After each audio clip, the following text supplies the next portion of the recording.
ఇక phone tapping కేసులో సాక్షిగా టీపీసీసీ చీఫ్ మహేష్ కుమార్ గౌడ్ వాంగ్మూలం ఇవ్వనున్నారు. నవంబర్ 2023 ఎన్నికల సమయంలో Mahesh Kumar Goud TPCC working president గా ఉన్న సమయంలో ప్రభుత్వం ఆయన ఫోన్ను ట్యాపింగ్ చేసినట్లు ఆరోపణలున్నాయి. దీంతో మహేష్ కుమార్ గౌడ్ ను ఏసీపీ వద్ద సాక్షిగా పాల్గొనాలని జూబ్లీహిల్స్ ఏసీపీ కోరారు. ఈ నేపథ్యంలో పోలీసుల సూచన మేరకు ఈ కేసులో రేపు ఉదయం 11 గంటలకు జూబ్లీహిల్స్ ఏసీపీకి మహేష్ కుమార్ గౌడ్ తన వాంగ్మూలం ఇవ్వనున్నారు.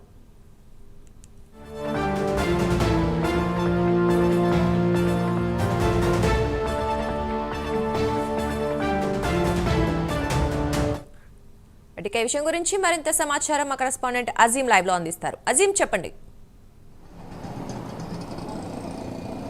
ఫోన్ ట్యాపింగ్ కేసు రాష్ట్రంలో ఎంత సంచలనం సృష్టించిందో అందరికీ తెలుసు. ఏది అప్పుడు బీఆర్ఎస్ ప్రభుత్వం అధికారంలో ఉన్నప్పుడు అప్పుడు ప్రతిపక్ష నేతలు ఉన్నటువంటి వారిపై, అలాగే కొంతమంది వ్యాపారవేత్తల ఫోన్లు ట్యాప్ చేసినట్టు ఏదైతే గత ప్రభుత్వంలో ఉన్నటువంటి కొంతమంది ఆరోపణలు ఎదుర్కొన్నారు. సో ఇదే నేపథ్యంలో మనం చూసాం, ఇప్పటికే అప్పుడు ఎస్ఐబి చీఫ్గా ఉన్నటువంటి ప్రభాకర్ రావు కావచ్చు, అలాగే అప్పుడు ఏదైతే ఆ స్పై నిఘాలో పనిచేసినటువంటి ప్రణీత్ రావు, అలాగే భుజంగ్ రావు, అలాగే తిరుపతి అన్న, వీరందరినీ కూడా ఇప్పటికే ఏదైతే సిట్ అధికారులు ఏదైతే ఎంక్వైరీ చేసినట్టు విషయం మనకు తెలిసిందే. సో ఈ నేపథ్యంలోనే టీపీసీసీ చీఫ్ మహేష్ కుమార్ గౌడ్ సాక్షిగా ఏదైతే రేపు ఏసీపీ ఆఫీస్ జూబ్లీహిల్స్లో ఏదైతే తన వాంగ్మూలాన్ని ఇవ్వనున్నారు. సో రేపు ఏసీపీ ఆఫీస్కి 11 గంటలకు పీసీసీ చీఫ్ మహేష్ కుమార్ గౌడ్ వెళ్తారు. వెళ్ళి ఏదైతే సాక్షిగా ఫోన్ ట్యాపింగ్ కేసులో తన వాంగ్మూలాన్ని ఇస్తారు. ఏదైతే 2023 నవంబర్లో ఏదైతే అప్పుడు వర్కింగ్ ప్రెసిడెంట్గా ఉన్నటువంటి మహేష్ కుమార్ గౌడ్ ఫోన్ ట్యాపింగ్ అయిందని చెప్పి మహేష్ కుమార్ గౌడ్ గతంలో ఒక ఫిర్యాదు చేశారు. అయితే మహేష్ కుమార్ గౌడ్ కాదు, పార్టీలో అనేక మంది నేతలు, అలాగే కొంతమంది బిజినెస్కి సంబంధించినటువంటి వ్యాపారవేత్తలు కూడా ఏదైతే ఈ విషయంలో మా ఫోన్లు కూడా ట్యాపింగ్ జరిగాయని చెప్పి అనేక మంది ఫిర్యాదులు చేశారు.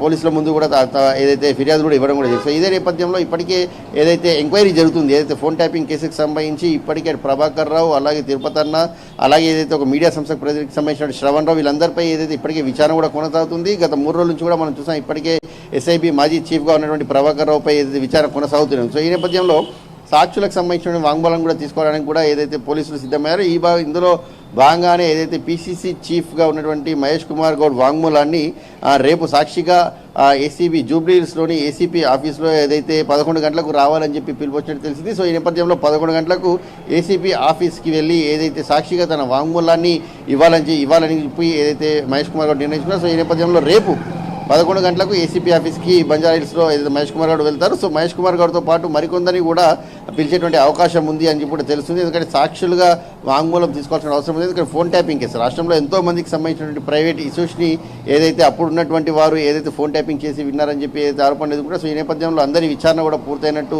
దగ్గరకు వచ్చినట్టు తెలుస్తుంది. సో ఈ నేపథ్యంలోనే సాక్షులకు సంబంధించిన వాంగ్మూలం కూడా తీసుకోవడానికి పోలీసులు ఏదైతే దానికి సంబంధించినటువంటి కార్యాచరణ కూడా సిద్ధం చేసుకున్నట్టు తెలుస్తుంది. అందులో భాగంగా ఇప్పుడు పీసీసీ చీఫ్గా ఉన్నటువంటి మహేష్ కుమార్ గౌడ్ని ఫోన్ ట్యాపింగ్ కేసులో సాక్షిగా తన వాంగ్మూలాన్ని రేపు ఏసీపీ ఆఫీస్లో 11 గంటలకు పోలీసులు తీసుకొనున్నారు. దుర్గా. Thank you Azeem.